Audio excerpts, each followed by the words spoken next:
எங்கே கொடுத்தோம்? கொடுங்க கொடுங்கன்றேன், கொடுங்கன்றேன், எங்கே கொடுங்க. தேர்தல் வாக்குறுதி அளிக்கவில்லை என கூறிய சேகர்பாபுவின் பொய் பித்தலாட்டத்தை ஆதாரத்துடன் நிரூபித்த தமிழக வெற்றிக் கழக விர்ச்சுவல் வாரியர்ஸ். தூய்மை பணியாளர்கள் தொடர்ந்து 8 நாட்களாக வெயில் மழை என்று பாராமல் தங்களின் பணி நிரந்தரத்திற்காக போராடி வருகின்றனர். ஆனால் முதல்வரோ துணை முதல்வரோ இல்லை திமுக அமைச்சர்களோ மேயரோ அந்த மக்களை சந்தித்து இந்த போராட்டத்தை முடித்து வைக்க இதுவரை எந்த முயற்சியும் எடுக்கவில்லை.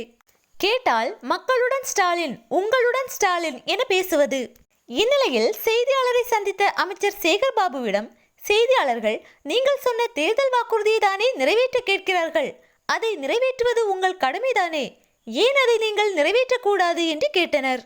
அதற்கு பதிலளித்த சேகர்பாபு, ஆதாரத்தை கொடுங்க என திருப்பி திருப்பி கேட்டு ஏதோ தேர்தல் வாக்குறுதியில் எதுவும் சொல்லாதது போல் அகம்பாவத்தின் உச்சத்திற்கே சென்றுவிட்டார்.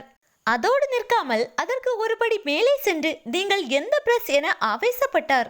அதற்கு அவர் நீளம் என பதிலளித்தார். உடனே சேகர்பாபு, உங்ககிட்ட எல்லாம் பேச முடியாது, நான் பத்திரிகையாளர்களை தான் சந்திக்கிறேன், உங்களை அல்ல என்று கோவப்பட்டார். உண்மை என்னவென்றால் திமுக தனது தேர்தல் வாக்குறுதியில் தூய்மை பணியாளர்களின் நலன் என குறிப்பிட்டு தூய்மை பணியாளர்களின் பணி, ஊதியம், ஓய்வூதியம் கோரிக்கைகள் திமுக ஆட்சிக்கு வந்தவுடன் நிறைவேற்றப்படும் என கூறியிருந்தார்கள். ஆட்சிக்கு வந்து 4.5 ஆண்டுகள் ஆகிறது. சொன்ன வாக்குறுதிகளை நிறைவேற்ற வேண்டியதுதானே, இல்லாவிட்டால் மக்கள் போராடத்தான் செய்வார்கள். தலைவர் விஜய் அவர்கள் விரைவில் தூய்மை பணியாளர்களை சந்திக்க உள்ளார். தமிழக வெற்றிக் கழகத்தின் முழு ஆதரவும் அவர்களுக்கு இருக்கும். அவர்களது போராட்டம் நிச்சயம் வெற்றி பெறும்.